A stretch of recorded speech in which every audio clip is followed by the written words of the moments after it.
Hey guys, welcome to the show. Subscribe, rate, review on Apple Podcasts, Spotify, and Patreon. We're up, right? Is that what it's called, Alan? Patreon?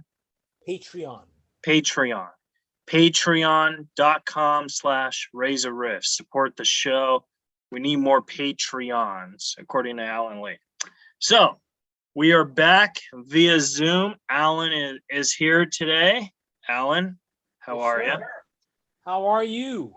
I'm doing good. What have you been doing for the folks at home? Because you haven't been on the past couple episodes. So, tune them in. What's the life of Alan Lee? Enjoying myself. I've been working out at the gym and doing a lot of routines in the dry sauna. Yeah. People just flip out. Do you use any of that hot material? I do occasionally, but I've been really nice about them. I usually tell them that there's something wrong with the thermostat and that the heat's too hot, even though it's not. And, right. I can't see you. I'm hitting join, and no big deal. Let me ask you something on a serious note. Does a sauna work?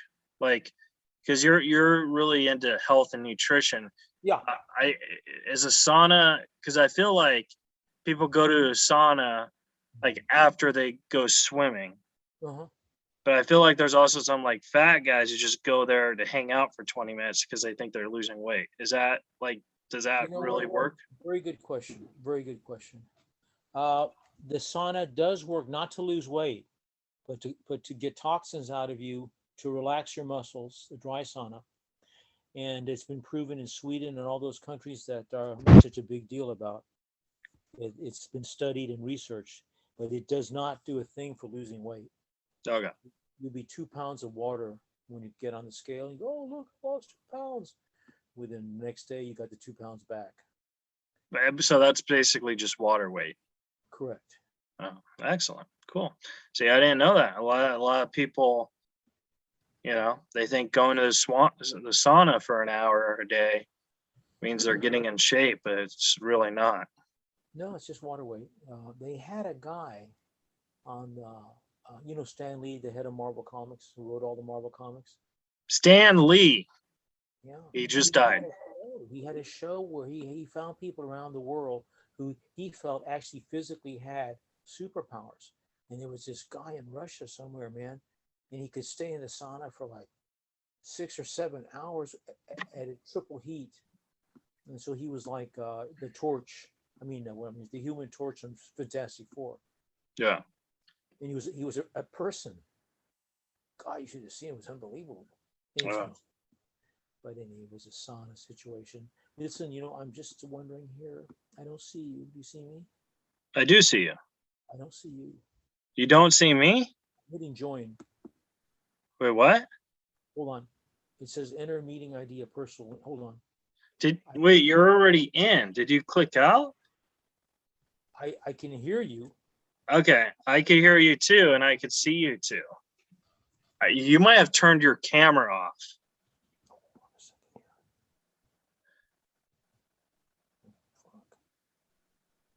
Well, just act like you could see us because I could hear and see you fine. Okay. All right. There's usually a thing I just click and it just comes on.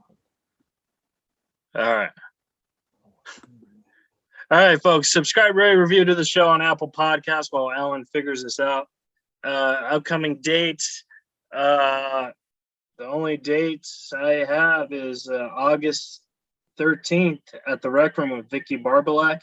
Get your tickets at www.recroomhb.com. Tonight's guest via Zoom.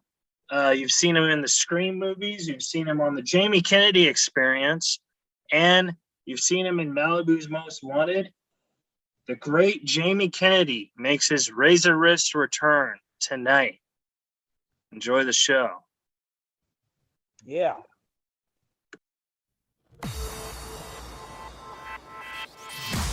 You're listening to Reza Riffs with Keith Reza and Alan Lee, right here on LA Talk Radio.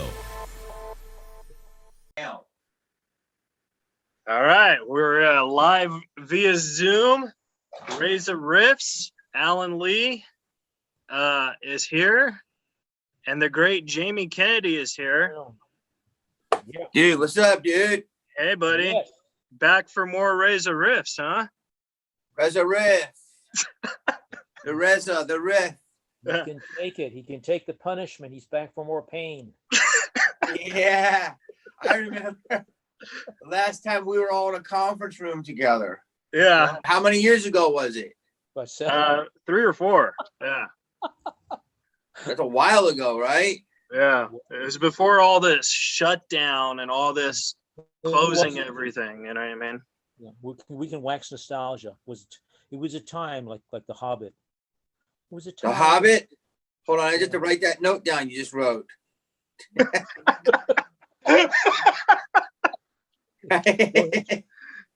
Now, Jamie, What's I wanted up, to man? ask What are you you. doing? Let's have a deep podcast. I wanted to ask you something like with this whole pandemic thing, because usually you do interviews like in studios and stuff. Is it easier for you to do it via Zoom? Like it's convenient, but I always feel like interviews are better in person right there. You know what I mean? I don't like the Zoom. I think, It's like porn. yeah, Like it's porn. like porn, and it's also, it's just more, I don't know, it's better being in person, right? Like, Yeah. you can talk to more people, but it's just not as, I don't know, like you're having a discussion, people want to be right there, and you know what I mean? I don't know. I don't know why people don't just do in person anymore. Like, you don't need the Zoom. You can be in the same room with people. Yeah. Well, in our case, it's because the studio we did it, they're still shut down for some reason. For what? I don't know. For what? The monkey disorder. Yeah, that one. Dude, It's I thought, is this a zit? I can't feel it. And I'm like, maybe it's a pox. But first of all, monkeypox, it's coming, but you know, it's not really here yet. And Right. Second of all, they say it's not as easy to catch. Thank God. I do visit the LA's. I like talking to monkeys. And when I had a slight drinking problem, I would go on Friday. It was terrible. I would speak to them. You have no idea. 2 But martinis. where? The LA Zoo, the Los Angeles Zoo, to the monkey cage. To the zoo. And they're very, very they communicate beautifully. So They talk back. if you got the language, if you got the the game. But when you had a few, it can be a little bit weird. It's just if you're drunk, you're drunk. You can start getting abusive. They get abusive, and It's kind of like when you tell hyenas jokes, they laugh every time. now that they're a great crowd. Anyone who attacks hyenas, I don't care if they're heckling, I don't care what they're doing, they laugh like hyenas. So How Jamie, many views you think this pod's gonna get?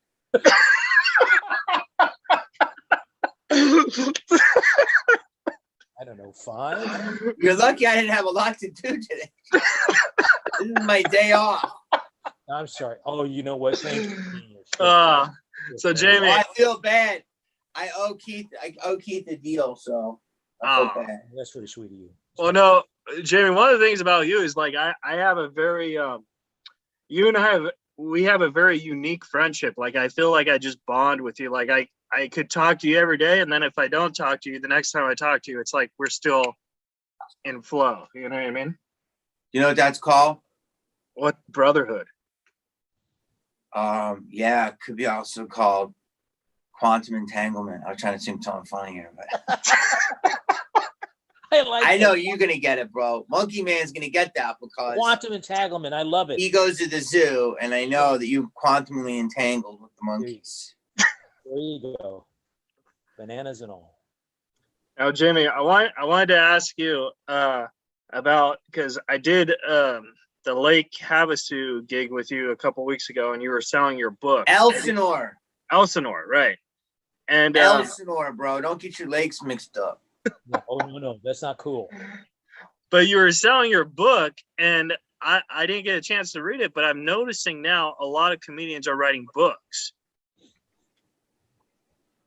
Are they? Are people reading? Yeah.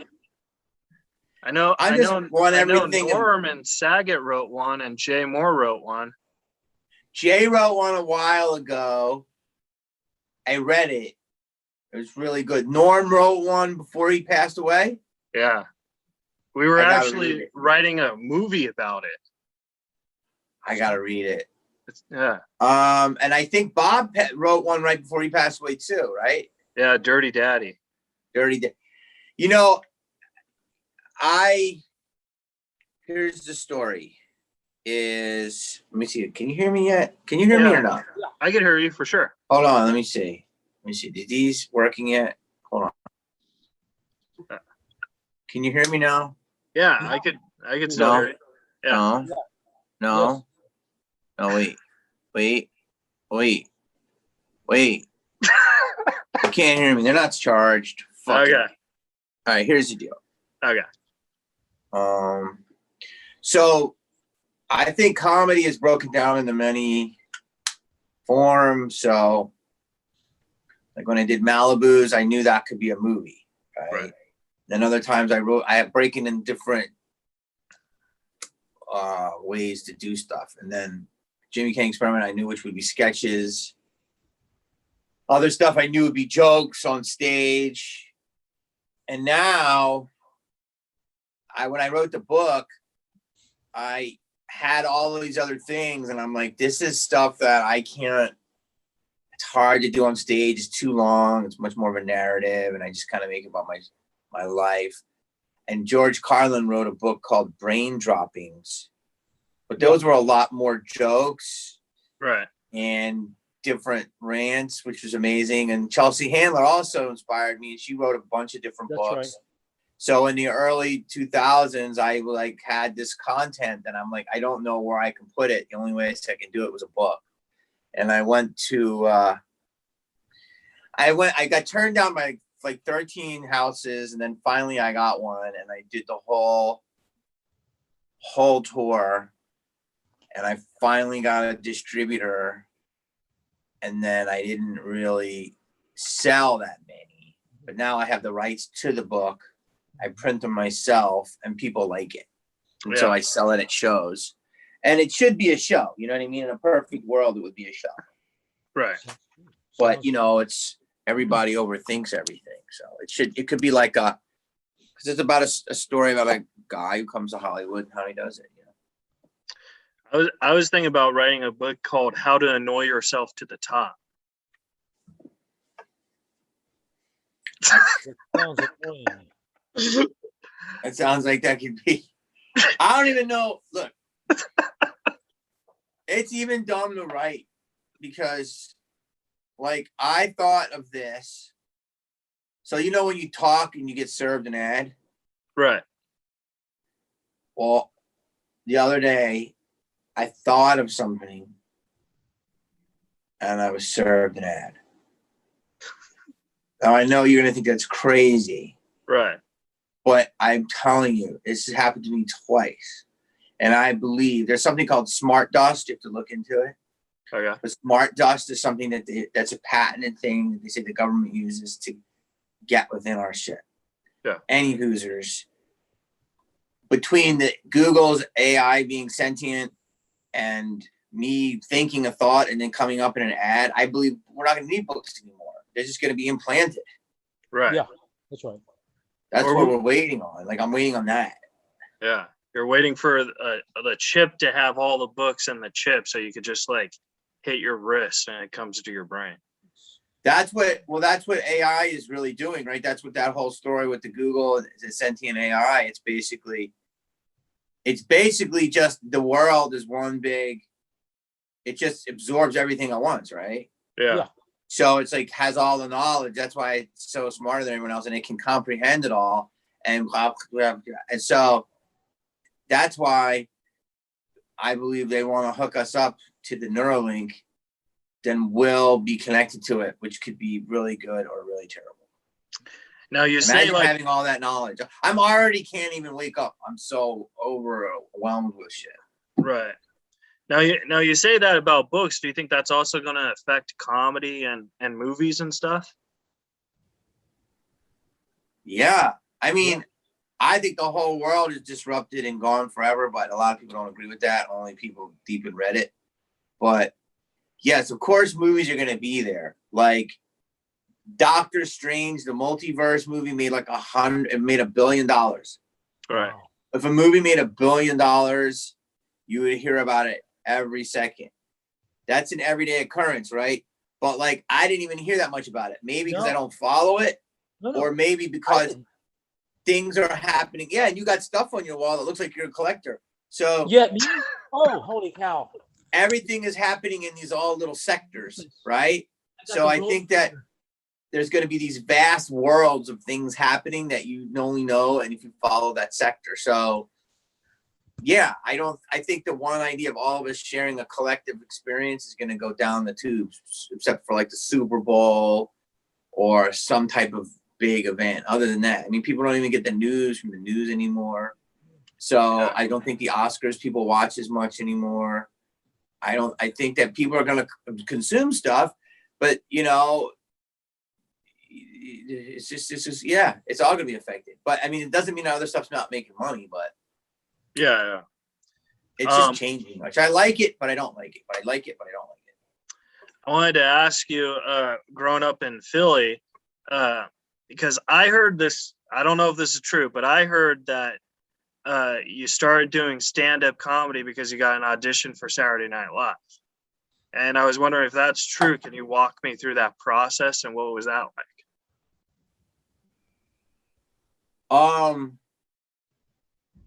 No, I couldn't do that because then that would be like I would have to do like 4 sets of comedy. And then No, I meant like no,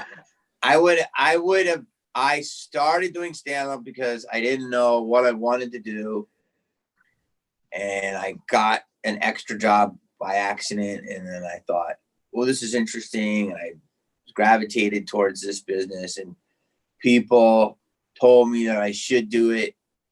And then as an actor, you know, you're basically holding your hand out and fucking asking people for $1.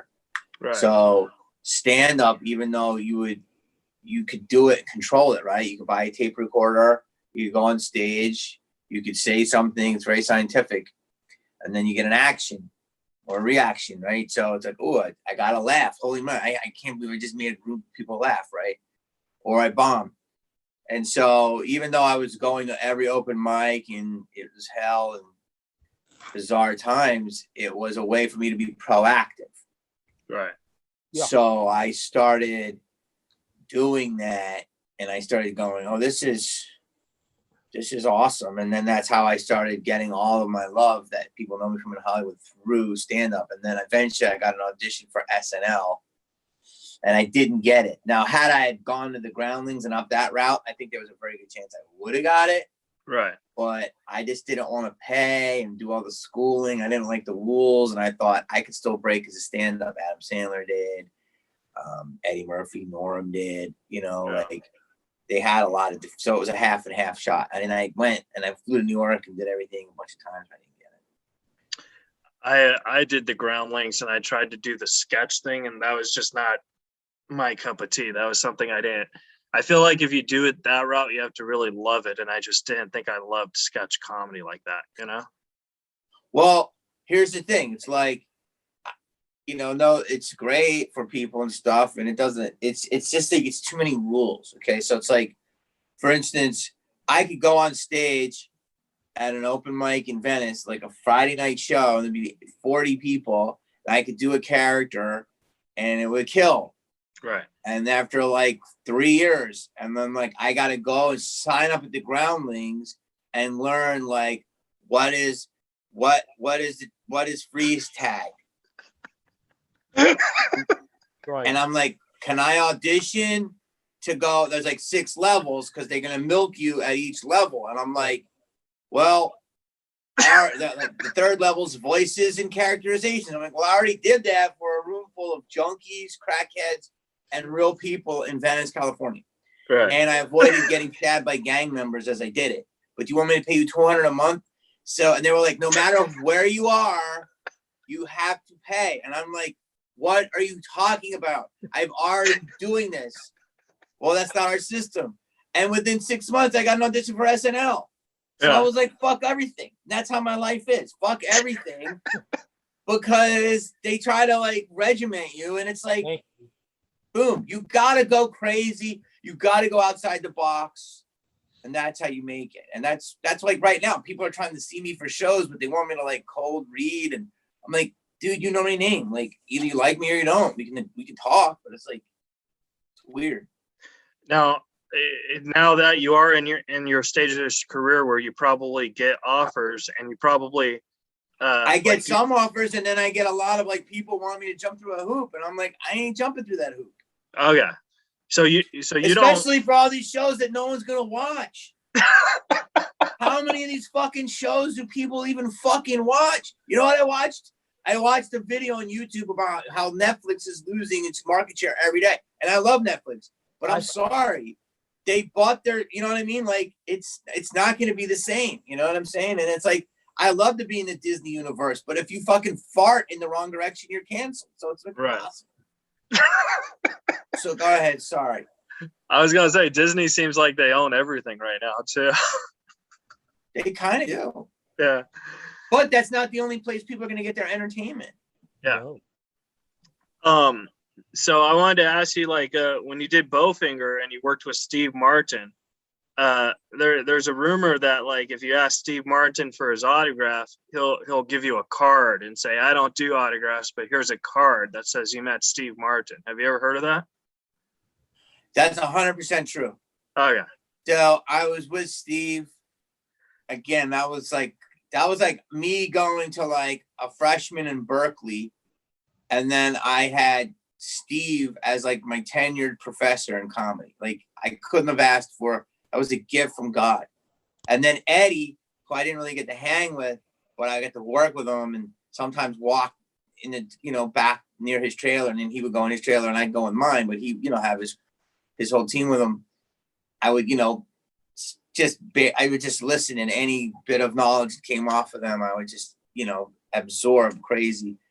But Steve, I worked with a lot of scenes, so I got to work with him a lot more. And we would go to lunch, man. He would just take me to lunch, and he would say, "Oh, look at this," because people would bug him, and he would say, "Oh, I'm ready." And I go, "What do you mean?"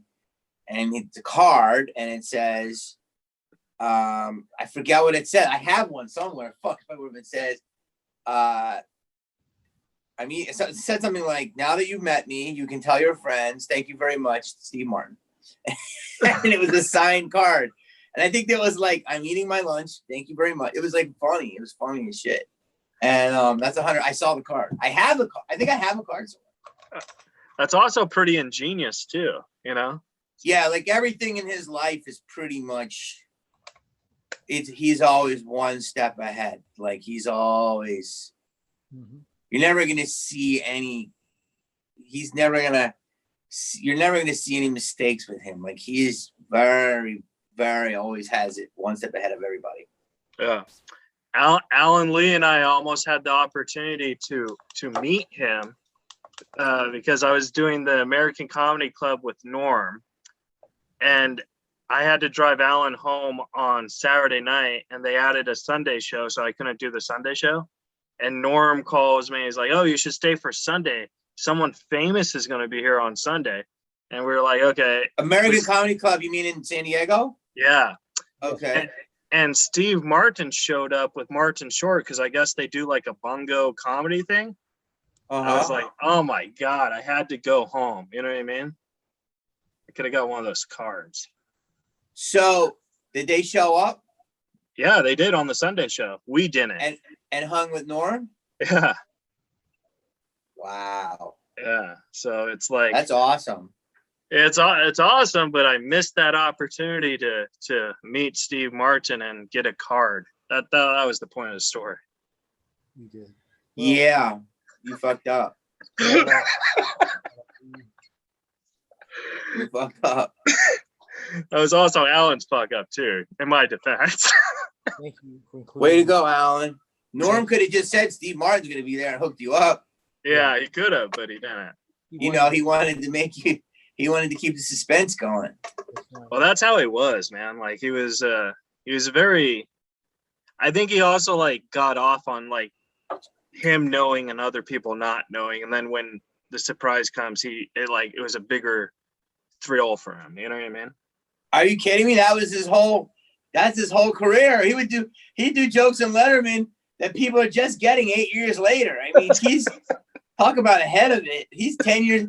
His clips on The View right now are more relevant than ever. Yeah. They're awesome. They are. They're awesome. Like, really, it's so brilliant. Norm, if you're listening, like, he totally dismantles the whole system. It's like, to this day, if people really watch those clips and they go viral, that show would get canceled, what he exposed. Yeah. Dude, the 1980s are calling. Who the fuck has that type of phone anymore? What are you doing? I think it was Where Alan. is that phone, dude? No, it's a busy night. It's a busy day. They want me. Is that next to your fucking ramen soup? Bro, where are you at? Do you have dial-up? No, Bro, what are you doing? This pod better get views. No, it's a classic ring. I put the classic ring on my iPhone. You know what I hate when people on the phone people on planes have that. Wait, I have to tell Keith, I have to tell the story because you're not going to tell it. And I owe you an apology, but I also want to explain something to you that I have to explain something to you. Did you tell people what happened? About what? About what? When we did our show? Oh, yeah. Oh, no, What's the dude's name again and your co-host again? Alan Lee. Alan, that's you, right, Alan? Yes. I fucked up. Sorry, Alan. All right, Alan, here, listen to this story. Are you there, Alan? Yes. So we're doing this show. It's actually just posted a clip from it. I put a YouTube video about how the show was great. Keith gets me this amazingly overpaid gig. They paid me too much for the amount of crowd, but everybody was happy. They booked Keith. They booked me. They booked my buddy Kyle. They booked Chad.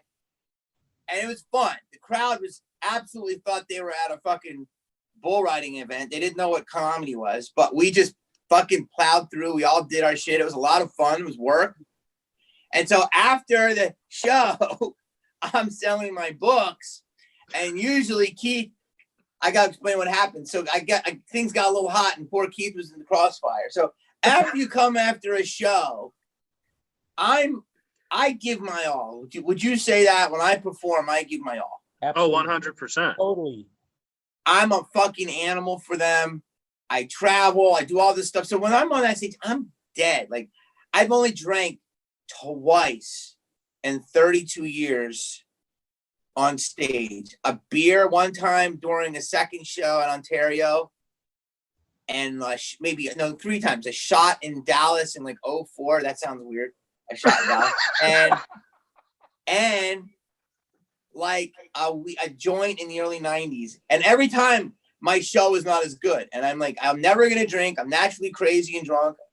That I don't have a fear of people anymore. I got over that. So it's my world. Right. So I never do that. Right. And what's the point of the story? So the point is I'm always dead. I'm like, I give my all. Right. And I'm dead. Right. And now more than ever, I feel like I'm so lucky to be able to do this. I really do feel grateful. And I really feel the audience feels grateful that we're there together and we're able to share this moment and all this fucking psychosis, right? And so my neurons are done, dude. Like I'm fucking right, and I come off stage and I always go right to the meet and greets, right? And so I'm still buzzing. And here's what happened, Alan. So we're there, and Kyle's a big guy too. He's big. Yeah. He's bigger than you, Keith. And he's chill, but like he's good security and he can also sell merch. And drunks come. There's always a super drunk. Sure. And so you saw that family of super drunks. Yeah. And the guy comes, he's like, you want to take a picture with me? And I'm like, well, right now I'm doing my thing. Is you want to get one with me, homeboy? And I'm like, Kyle. And Kyle's like, okay. He's like, no, man. He doesn't want to take a picture with you. He's got to sell it. He brings him over. And on each side, there's 3 security guards. I've never had a more secure fucking show. And then Keith's there just, waving, like parade, like, which is normal, he's like, hey, thank you for your compliment. People are loving him. And then the guy comes back. He takes all these pictures with Kyle. And he's like, you want to take a picture with me, homeboy? And security is like, not. I'm like, dude. Meanwhile, his uncle and his buddy goes over to Kyle and they go, you're great, man. You're great. And I go, Kyle. And the guy, Kyle goes, dude. And he's being swamped. The guy's like, you want to take a picture of me? I'm like, security. And they're like just looking at me because they don't know. They're like, what's up, B-Rad? And so Keith is just standing there going, mm-hmm. And I go, hey. And he goes, what? I go, fucking push people off. Do something. He goes, I don't. I go, get rid of them. He goes, I go, dude. I go, elbow somebody. And then he's like, and then fucking eventually the drunk guy got pulled out by the cops. The whole group got pulled out, and Keith was like, what just happened? I'm like, dude, it's called a Friday. So the problem is I didn't train Keith for that, but I didn't think he would have to be caught in that crossfire because there was security. But to security's credit, you can't really touch anybody in California anymore. And number 2, they don't know what the rules are. But they did just drag 3 people out of the show before that. Did you know that, Alan? Yeah. Wow. Headlocked and dragged the guy out. Wow. And like So Jamie's Keith 100%. Keith had PTSD for about a half a day. Yeah. Jamie was 100% right. And Jamie, I if you ever do hire me again to open for you, I swear to you on Norm's grave, that will never happen again. Knuckles. Yeah. But so like in my slight defense, I didn't know you were going to do meet and greets, first of all. And second of all, everybody said that. I guess you're right. Yeah, no one knew that. Yeah. And then second of all, when, Norm only did meet and greets when his book came out. So I haven't really had, because Jay doesn't do meet and greets either. So like, I haven't really had that, let me take your money and protect you. When's the last time you opened for Jay? Before the pandemic. So but wait, no, Jay doesn't sell merch? No. I don't think so. Yeah. He's leaving so much on the table. Yeah. Here's the thing. I wouldn't do it, but I still have 4,000 CDs. I bought 27,000 CDs and DVDs, and I sold a lot of them live, and I sold the rest to Dollar General, but Dollar General doesn't want this last 4,000. So I'm determined to fucking sell them. And I need to play a big 3,000 seater so I can sell them all in one show. Yeah. And so I have them. And then with that, over the years, I've had these ideas. So now I'm about to get like 6 new merch items. People love it. So it's worth it. Plus it builds up your mailing list. And I understand some people don't want to do it, but for me, it works. So I would never expect you to do anything. But if I'm getting like strangled by a drunk, the problem is it shouldn't be you. It should be security. Yeah. But like, what's great is people will just hang. They'll just look at you. They'll talk. Women will grab me. Dude, I had women. All the shit that happens, man. Like the worst that ever happened in a long time was a woman grabbed me so hard in fucking Florida, pulled me down to the ground, almost hurt my back. I got so fucking mad. I was like, lady, you got to get away from me. But like, I'll never forget, not too long ago, I was in San Jose doing a show at the Improv, and this old lady, like an 83-year-old Slim Jim. You know what Slim Jim is? Like how it looks like it's all been in the sun too long. She was literally smoking like a long ass, Virginia Slim, old ass lady, but like had beautiful nails. Yeah. Beautiful nails. And I'm like, oh my God, your nails look so nice. And she's like, you like them? And I was like, yeah. And she's deciding whether she's smoking in life. She's fucking smoking, bro. And I go, yeah. And I go, you want to buy something? She goes, you like a book? I said, yeah, I have books. And she goes, you like my nails? And I go, yeah. And she goes, it look good wrapped around your cock. 83. And I was like, and I'm like, cash your Venmo. I'm like, what's up? Like, And it was 1:18 in the morning in the fucking Bay Area. And I was like, what's up? Like, you want to get hookah? You know what I mean? Like, don't say I didn't think about it. Don't say I didn't, Alan. No, never. That's what I'm saying. Is what people think that comics. I mean, I get all types of shit happen to me. I don't say nothing. Right. You have to admit, though, that's actually pretty funny. Bro, she was about that life. I was like, dude, anything could happen after 1 a.m. in San Jose. The Bay, I've had the craziest shit up in the Bay. The Bay is its own place. Definitely.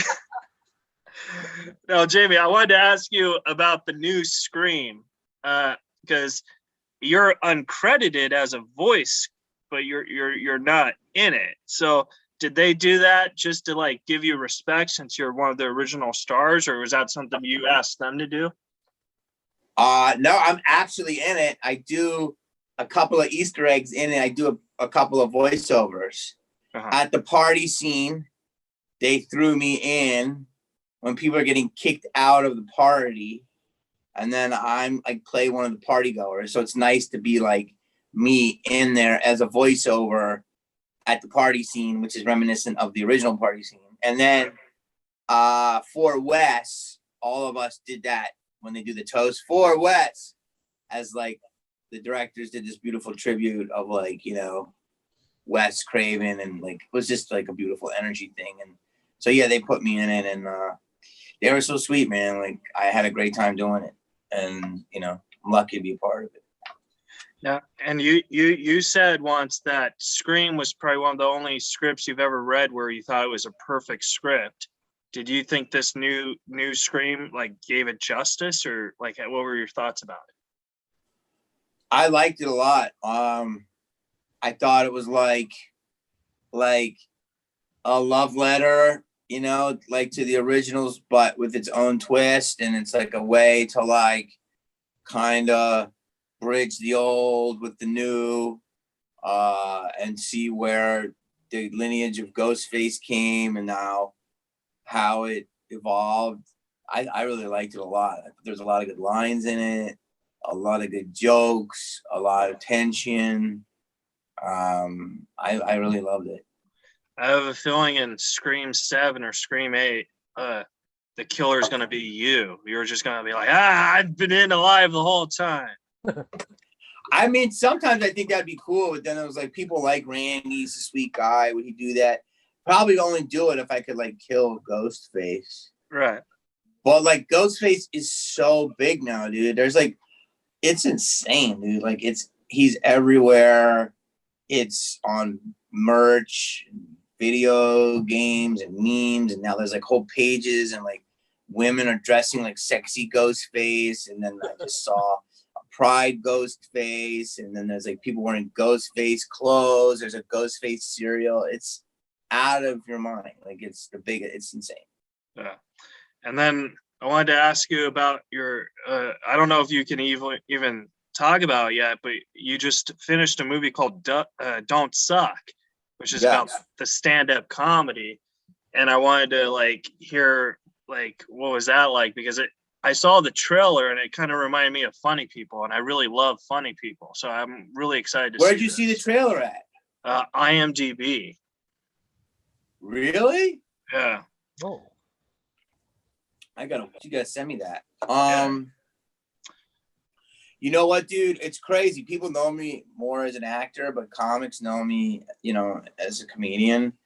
And I always am known more as an actor, but it's funny. I do so many projects I never thought associated with stand-up comedy.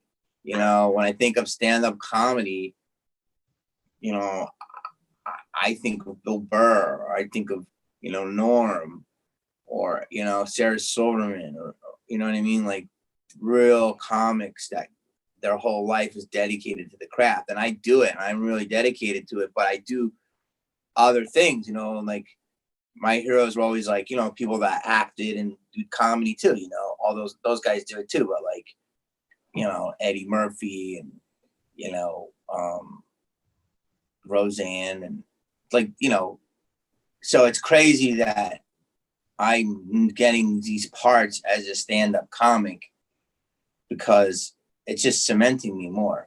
That was a lot of backstory you probably didn't ask for. But but like what I'm saying is it's a movie that's way better than it should be. Yeah. So here's the premise. The premise is about a guy who's an old road dog who never really made it. And he meets a guy that wants to open for him. And he's like, you stink and all this stuff. But the guy's got one thing. He's got a hook. And it's like this gothic emo thing. Right. And so my character's like, you know what? You stink. You're not ready and all this stuff. But you got a hook. And the guy's like, well, just let me open for you. And he's like, no. And the guy eventually just says, I'm going to pay you and do all this stuff. I just want to learn from you. So my character reluctantly takes him on the road. And then he slowly finds out that the guy he's opening for him is a vampire. Holy Lord. In a nutshell, it's to be terrible, right? Right. Yeah. And when I heard the premise, I thought it was dumb. But the script is so well written by Rick D'Elia, who's an amazing stand-up and a lifer. And he's great. Like I could just say what he writes because we have the same voice, but then he knows my voice and he loves me to improv. It's always the people that are really talented that want you to do more, right? Like he would love me to improv. His script was so good. Right. And then Raja, the director, is like, love me. And he's like, do what you do. And so the whole part of the movie becomes,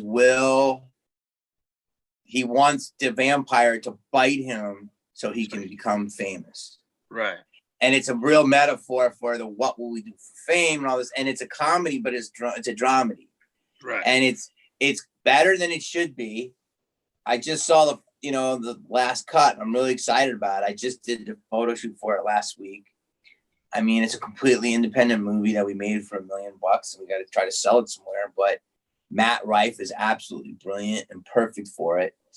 And Ellen, my wife and girlfriend in it, she was in The Matrix, the last Matrix. She's awesome. And Russell Peters is in it, Jimmy Schubert. We got all these great people. And I had to turn it down, but yeah. Yes. You know what? You were too busy working security. And they had us to. Somebody's fucking groping somebody by the fucking snow cone machine. You're like, what's up? Did you want somebody? What? God forbid if somebody's getting mugged on the street. Keith's like, well, what do we do? Where is that trailer? I gotta watch it. Did it look good?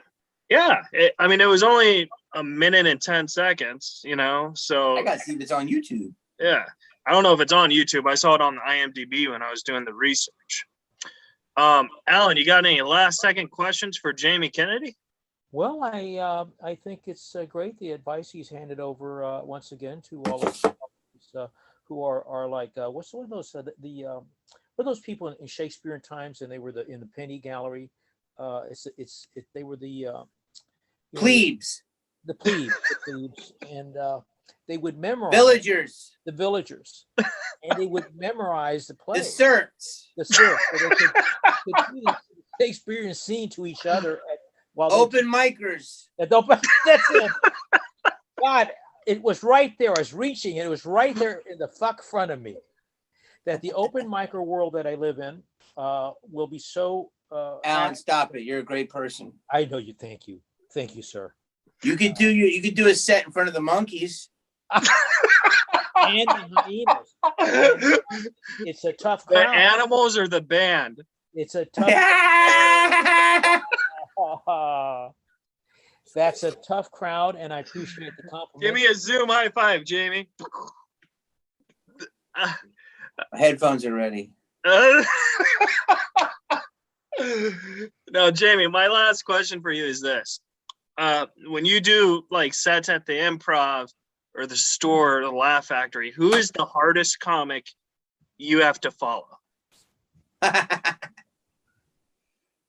Dude, come on. That's hard. You're going to alienate people or not? How about if I give you a few people? Yeah.